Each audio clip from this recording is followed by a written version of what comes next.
সব ভুলে ঝিল আর সাক্ষ্যকে আশীর্বাদ করলেন ঠাম্মি। হাসি মুখে নতুন জীবনের শুরুতে ঠাম্মির চোখে আজ আর কোনো রাগ নেই, নেই কঠোরতার ছাপ। দীর্ঘদিন ধরে জমে থাকা ভুল বোঝাবুঝি, অভিমান আর কষ্ট যেন আজ এক নিমেষে গলে গেল। ঘরের মাঝখানে দাঁড়িয়ে ঝিল আর সাক্ষ্য দুজনেই নীরব, ভয়ে নয়, অপেক্ষায়। তারা জানে আজকের এই মুহূর্তটা তাদের জীবনের মোড় ঘুরিয়ে দিতে পারে। একসময় এই ঠাম্মিই ছিল সবচেয়ে কঠোর। ঝিলের সিদ্ধান্ত, সাক্ষ্য কষে দাঁড়ানো, সবই তার চোখে ছিল অপরাধ। সংসারের নিয়ম, সমাজের কথা, নিজের মান সম্মান, সব কিছু মিলিয়ে তিনি তাদের থেকে দূরে সরিয়ে রেখেছিলেন। কিন্তু সময় বড় অদ্ভুত। সময় মানুষকে ভাঙে, আমার মানুষকেই শেখায় কিভাবে জোড়া লাগাতে হয়।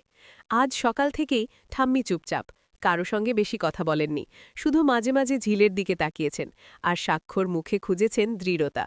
ঝিলের চোখে ছিল অনুতাপ, কিন্তু তার চেয়েও বেশি ছিল ভালোবাসা আর সম্মান।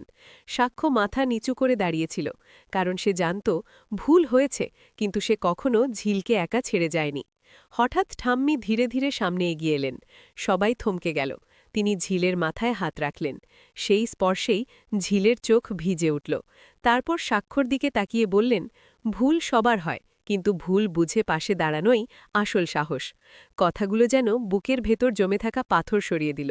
এরপর দুজনের হাত একসাথে ধরে ঠাম্মি আশীর্বাদ করলেন, বললেন, আজ থেকে পুরনো সব কথা শেষ, নতুন করে শুরু করো হাসি মুখে।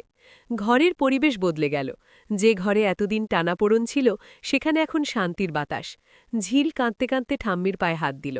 সাক্ষ্য নীরবে মাথা নুইয়ে সম্মান জানাল। ঠাম্মির চোখেও জল, তবে সে জল কষ্টের নয়, প্রশান্তির। সব ভুল পেছনে পেলে আশীর্বাদের আলোয় ঝিল আর সাক্ষ্যর নতুন জীবনের শুরু হলো সেদিন।